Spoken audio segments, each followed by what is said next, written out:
Hello viewers, welcome to my YouTube channel learn with Joy. তো আজকের ভিডিওতে আমি তোমাদেরকে মাধ্যমিক 2026 সালের ভূগোলের সাজেশান দেব।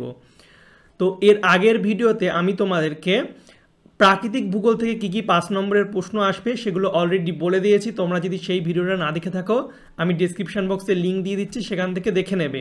এবং এই ভিডিওতে আমি তোমাদের আঞ্চলিক ভূগোল থেকে কী কী প্রশ্ন আসবে 5 নম্বরের বলে দেবো। তো অবশ্যই তোমরা ভিডিওটি শেষ পর্যন্ত দেখবে। যে প্রশ্নগুলো বলবো এর বাইরে তোমাদের পরীক্ষায় কিন্তু আসবে না।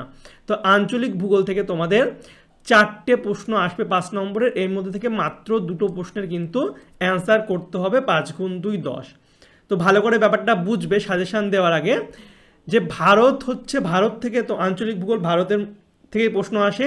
এখানে দুটো ভাগ আছে, একটা হচ্ছে ভারতের প্রাকৃতিক ভূগোল আর একটা হচ্ছে ভারতের অর্থনৈতিক ভূগোল।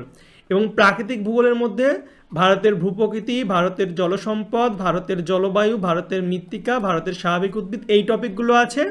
অর্থনৈতিক ভূগোল থেকে হচ্ছে, অর্থনৈতিক বিভাগ থেকে হচ্ছে কৃষি, শিল্প, জনসংখ্যা, পরিবহন ও যোগাযোগ, এই কটা চ্যাপ্টার আছে। এই কটা চ্যাপ্টার মিলেই কিন্তু তোমাদের 4টে প্রশ্ন আসে। তো তোমাদের আমি দেখাই 2025 সালে, এটা 2025 সালের প্রশ্ন। তোমাদের কোথা থেকে প্রশ্ন এসেছিল দেখতে পাচ্ছ, জনসংখ্যা থেকে একটা, শিল্প থেকে একটা, কৃষি থেকে একটা, আর মৃত্তিকা থেকে একটা করে প্রশ্ন এসেছিল। ঠিক আছে, তো তোমাদের কৃষি, শিল্প, জনসংখ্যা আর মৃত্তিকা থেকে প্রশ্ন এসেছিল। তো এই বছর তোমাদের মৃত্তিকা থেকে কোনো প্রশ্ন আসবে না। ব্যাপারটা বুঝতে পারলে, মৃত্তিকা থেকে কোনো প্রশ্ন আসবে না, আমি সাজেশনও দিইনি। তোমাদের এই কৃষি আর শিল্প থেকে প্রশ্ন আসবে, প্রতি বছর আসে। তো এখান থেকে একটা একটা করে প্রশ্ন তোমাদের পরীক্ষাতে দেবেই। আর এই দুটো চ্যাপ্টার থেকে যে কোনো থেকে একটা দেবে, এবং বাদ বাকি এই যে 4টে চ্যাপ্টার আছে এখান থেকে তোমাদের একটা প্রশ্ন দেবে। এই হচ্ছে তোমাদের টোটাল 4টে প্রশ্ন দেবে। তো তোমাদের দেখো এখানে 4 আর 5 আর 9টা টপিক আছে। 9টা টপিক থেকে আমি যদি তোমার দুটো করে প্রশ্ন দিই, তা 18টা প্রশ্ন হয়ে যাবে। তো বুঝতে পারছো কতগুলো প্রশ্ন হবে। তো যারা দুর্বল ছাত্র তাদের জন্য আমি একটা ট্রিক বলে দিচ্ছি। কি ট্রিক? সেটা হচ্ছে, তোমরা যদি এই ভারতের কৃষি আর ভারতের শিল্প এই দুটো টপিক ভালো করে পড়ো, তাহলে এখান থেকে একটা একটা দুটো প্রশ্ন তোমরা পরীক্ষায় কমন পেয়ে যাবে। কী কী প্রশ্ন পড়তে হয় আমি বলে দেবো। তো দুটো তোমরা কিন্তু লিখে দিতে পারবে। ঠিক আছে, তো এই দুটো পড়া হয়ে গেলে তারপরে তোমরা এই দুটো থেকে পড়লে, অর্থাৎ আমাদের ভারতের অর্থনৈতিক বিভাগ এটা ভালো করে পড়লে আমরা কিন্তু দুটো প্রশ্নের অ্যান্সার করতে পারবো। আর যারা চাইছো সব পড়বে তারা এগুলোও পড়তে পারো। ঠিক আছে, তো টপিক ওয়াইজ আমি তোমাদের সাজেশান দিচ্ছি, তোমরা প্রশ্নগুলো ভালো করে দেখবে।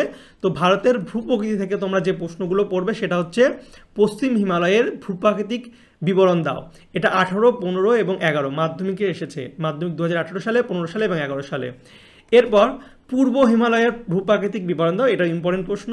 এবং ভারতের পূর্ব ও পশ্চিম উপকূলীয় সমভূমির প্রাকৃতিক বৈশিষ্ট্যের পার্থক্য নিরূপণ করো, এটা 22 এবং 17 সালে এসেছিল। তো ভূপ্রকৃতি থেকে তোমরা এই 3টে প্রশ্ন পড়বে। এবং জলসম্পদ থেকে হচ্ছে তোমাদের উত্তর ভারতের নদ নদী ও দক্ষিণ ভারতের নদ নদীর প্রাকৃতিক বৈশিষ্ট্যের তুলনা করো এবং ভারতের জলসেচের বিভিন্ন পদ্ধতিগুলি আলোচনা করো। মাত্র দুটো প্রশ্ন দিয়েছি, তোমরা ভালো করে পড়বে।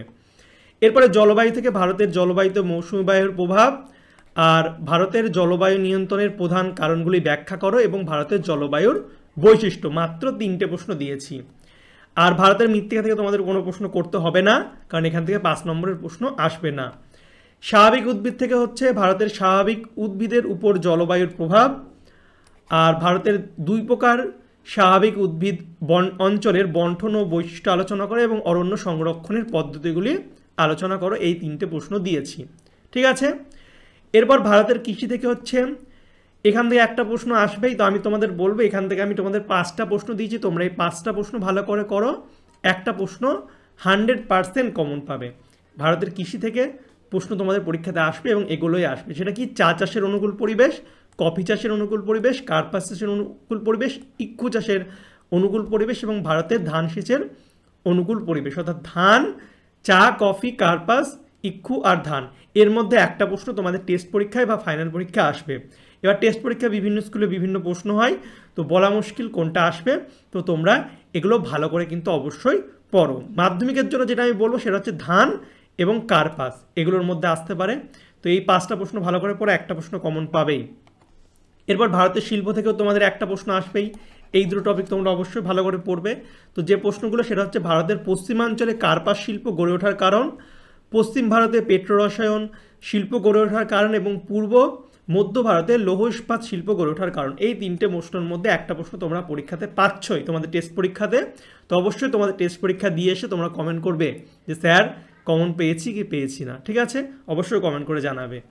এরপরে ভারতের জনসংখ্যা, এটা অতটা ইম্পর্টেন্ট না, তবে এখান থেকে তোমরা ভারতের জনসংখ্যা বন্টন বা জনঘনত্বের তারতম্যের কারণগুলো আলোচনা করো। মাত্র একটা প্রশ্ন দিচ্ছি, আসলে একটা প্রশ্ন আসবে, ভালো করে পড়ো। আর পরিবহন ও যোগাযোগ থেকে পরিবহন ব্যবস্থার গুরুত্ব লেখো। মাত্র একটা প্রশ্ন দিলাম। তো এই কটা প্রশ্ন তোমরা ভালো করে পড়ো, তোমরা কিন্তু দুটো প্রশ্নের অ্যান্সার করতেই পারবে। 4টে প্রশ্ন থাকে, এখান থেকে হুবহু কিন্তু কমন পাবে।